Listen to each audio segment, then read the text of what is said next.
On Thanksgiving, my parents told me to give my entire bonus to my brother because he needed it more. I laughed and said, "That's funny, because I have a surprise for you too." Their faces dropped when I opened my laptop and showed them. Thanksgiving dinner was supposed to be a time for family, laughter, and a whole lot of food. That's what it used to be for me, but this year, it was something else. It was the day everything came to light, the day years of favoritism, manipulation, and entitlement finally reached a breaking point, and for once, I wasn't the one getting the short end of the stick. I grew up knowing I wasn't the golden child. That title belonged to my younger brother, Ethan. My parents doted on him, gave him everything, and bailed him out of every bad decision. Meanwhile, I was the responsible one, the one who never asked for anything, the one who got used to hearing, "Well, Ethan needs it more." I worked my ass off to get where I am. I paid my way through college with scholarships and side jobs. I worked long hours, climbed the corporate ladder, and finally, after years of grinding, landed a job that actually paid me what I was worth. And this year, I got my biggest bonus yet. I didn't even tell my parents about it, but they found out. We were sitting at the Thanksgiving table, everyone passing dishes around, making small talk, and then my mom, with that fake sweet voice she always used when she was about to ask me for something, looked at me and said, "So, we were thinking, that's never a good start." She and my dad exchanged a glance before she continued, "Since you got that big bonus this year, we figured it would be really helpful if you gave it to Ethan. He's been struggling so much lately."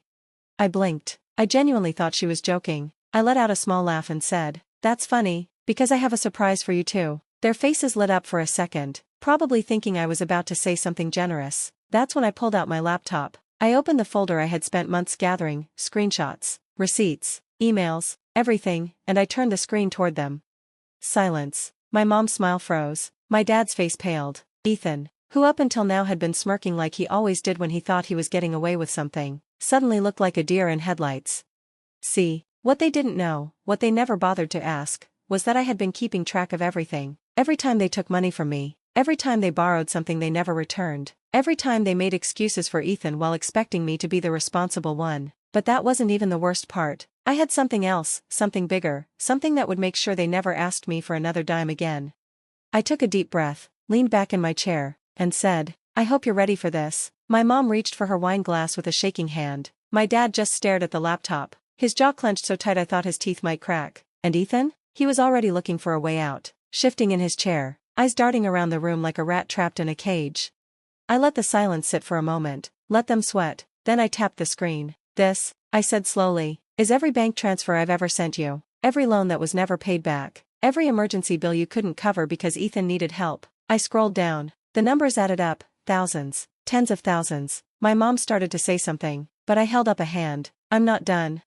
I clicked to the next file. "This," I continued, "is Ethan's credit card history." Ethan sucked in a sharp breath. "How the hell did you?" I cut him off. "You're not as smart as you think you are." He had no idea I had access to his statements. He had no idea that every time my parents asked me for help because Ethan was supposedly drowning in bills, he was actually blowing money on bars, expensive sneakers, and vacations. I had screenshots of Instagram posts where he flexed with bottles of champagne at clubs, trips to Miami, Las Vegas, Mexico. I even had a photo of him standing next to a brand new gaming setup, one that cost more than my rent. My mom turned to him. "Is this true?" she whispered. Ethan scoffed. "It's not that serious." I laughed, a real, bitter laugh. "Oh, but it is, and do you know why?" I clicked to the final file. My dad spoke for the first time. "What else could there possibly be?" I turned the screen to face them again. "This," I said, my voice steady, "is the record of the mortgage payments I made on this house. The one you told me was already paid off." My mom's face went white. My dad let out a slow breath, his hand gripping the table like he might flip it over.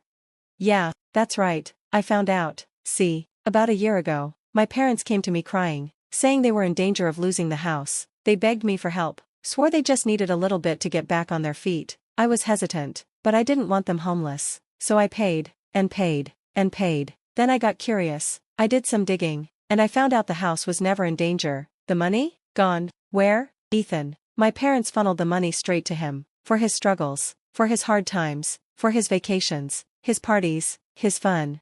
I leaned back and crossed my arms. "So, tell me again," I said, my voice cold. "Why exactly should I give him a bonus?" No one spoke. The room was so quiet I could hear the clock ticking in the kitchen. Then my dad's voice, low and dangerous. "You went behind our backs." "I went behind your backs. You stole from me." Ethan slammed a hand on the table. "You're making a big deal out of nothing." My patience snapped. Nothing? You lied to me, all of you, over and over again, and you expected me to keep giving. You expected me to just hand over more money while you spent it on this loser. Ethan jumped up. I'm not a loser. My dad stood, his hands flat on the table. Sit down. Ethan hesitated, but something in my dad's tone made him drop back into his seat, fuming. My mom reached for me, her voice soft, pleading. Sweetheart, you don't understand. I yanked my arm away. No, you don't understand. I pointed to the laptop. I have proof, every single thing you've done. And now, I leaned in, lowering my voice. Now you're going to pay me back. Their faces dropped even further. Yeah, they weren't expecting that. For once, I had the power, and I wasn't done yet. The air in the room shifted. My mom's face crumpled, but I wasn't falling for the fake tears this time. My dad looked like he was calculating, trying to figure out how to twist this in his favor. Ethan's fists were clenched so tight his knuckles turned white. You want us to pay you back? My dad finally said, his voice low, controlled. I nodded. That's right. He let out a dry chuckle. And if we don't? I smiled. I had been waiting for him to ask that. I clicked on another file, turned the laptop back around, and slid it toward them. Then, I said, I send this to the IRS. My mom made a choking sound. My dad stiffened. Ethan frowned. The IRS? What the hell does that mean? Oh, it means our dear parents have been committing a little thing called tax fraud for the last 5 years. I tapped the screen. Fake deductions, false income reports, and oh, look at this, filing you as a dependent even though you make plenty of money under the table. Ethan's head whipped toward them. Wait, what? I nodded. Yeah, you were never as broke as they made you seem. In fact, you've been earning more than me at times, just illegally, cash jobs, no taxes, and our parents covered for you by committing fraud. Ethan's face twisted with confusion, then anger. What the hell, Dad? But my dad wasn't looking at him. He was looking at me, and for the first time in my life, I saw fear in his eyes. You don't want to do this, he said quietly. I tilted my head. Why not? Because we're family? I let out a humorless laugh. Family wouldn't have stolen from me. Family wouldn't have lied to my face for years. Family wouldn't have left me to struggle while they threw money at someone who refused to grow up. Ethan shot up from his chair, pointing a finger at me. Oh, shut the hell up. You self-righteous, you think you're so much better than me just because you work some boring office job? You think that makes you more deserving? I met his glare without blinking. Yeah, actually, I do, because I earned it.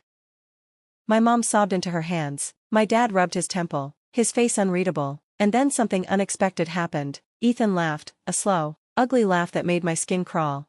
You really think you're going to win this? He asked, shaking his head. You think you're the only one with leverage? A bad feeling crept up my spine. What the hell are you talking about? His smirk widened. I guess it's time for my surprise. And then he pulled his phone out. He tapped the screen a few times, then turned it toward me. My stomach dropped. There, on his phone, was an email, one from my company's HR department. I scanned it quickly. It was a complaint, a serious one. Allegations of financial misconduct, of me using company funds for personal gain. A setup, a goddamn setup. I looked up at him in shock, and Ethan grinned. See? You weren't the only one planning ahead. I gripped the table. You framed me, he shrugged. Call it insurance.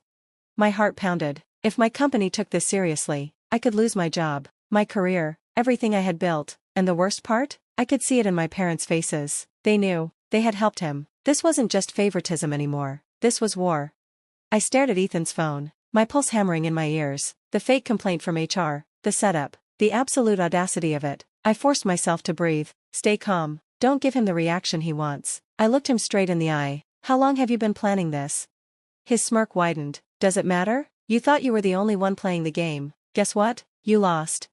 I turned to my parents. My dad wouldn't look at me. My mom wiped at her fake tears, refusing to meet my gaze. That was my answer. They knew. They had helped him. They were willing to destroy me to keep propping him up. I let out a small, disbelieving laugh. You really hate me that much? My mom gasped, all wide-eyed innocence. Sweetheart, no. We had to protect him. He's not as strong as you are. He wouldn't survive without us. I shook my head. You mean without me? Ethan snorted. Oh, get over yourself. You act like you're so special just because you work a crappy job in some office. That crappy job is why you still have a roof over your head, dumbass. I snapped. He rolled his eyes. You really think you're untouchable, don't you? That company loves me. You're replaceable. And once that complaint goes through, you're gone. Something shifted inside me. For years, I had let this family take from me money, time, energy, love. I had let them make me the responsible one, the one who always had to be the bigger person, the one who never fought back. But this was war. I sat back in my chair, crossing my arms. You want to play dirty? Fine, let's play. Ethan opened his mouth to say something cocky, but I cut him off. You didn't actually send that complaint yet, did you?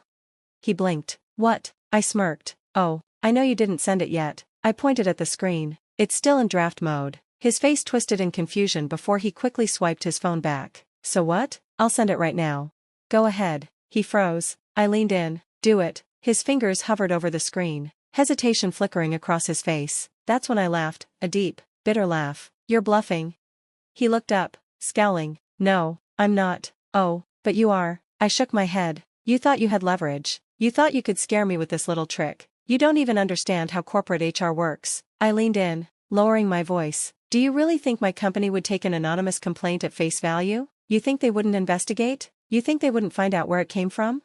His smirk faltered. I laughed again. Oh, you idiot. You don't even realize how much trouble you're in. He shifted in his seat, trying to regain confidence. Even if they investigate, it'll still ruin your reputation.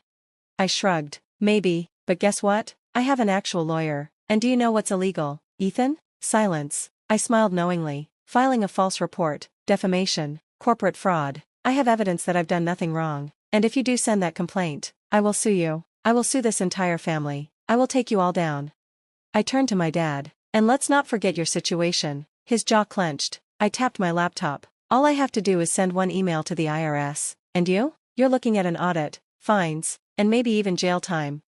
My mom gasped. You wouldn't. I tilted my head. Why not? You were ready to let Ethan ruin my career. Why should I protect you? Ethan slammed his fists on the table. You're just bluffing. I shrugged. Try me. A tense silence stretched across the table. For once, they had no control. They were the ones panicking. I stood up slowly, packing up my laptop. Here's what's going to happen, I said, my voice calm and collected. You're going to drop this little plan of yours. You're going to stop asking me for money. You're going to pay me back, all of it. My dad scoffed. And if we don't? I slung my bag over my shoulder. Then I burn it all down. I turned to leave, and then my mom screamed, a broken sound that ripped through the dining room. You can't just walk away from us, she wailed. I turned back, staring at her. My father sat stone-faced, his pride keeping him from begging. But my mom, she knew. She knew I was really leaving this time. She scrambled toward me, her voice desperate. We're family. We're all we have. I exhaled slowly. No, I was all you had. Then I looked at Ethan, my voice ice cold. And you? You're nothing to me now. Something flickered in his expression, shock, maybe even fear, but I didn't stay to watch. I walked to the door. I stepped outside into the cold November air. For the first time in my life, I felt free.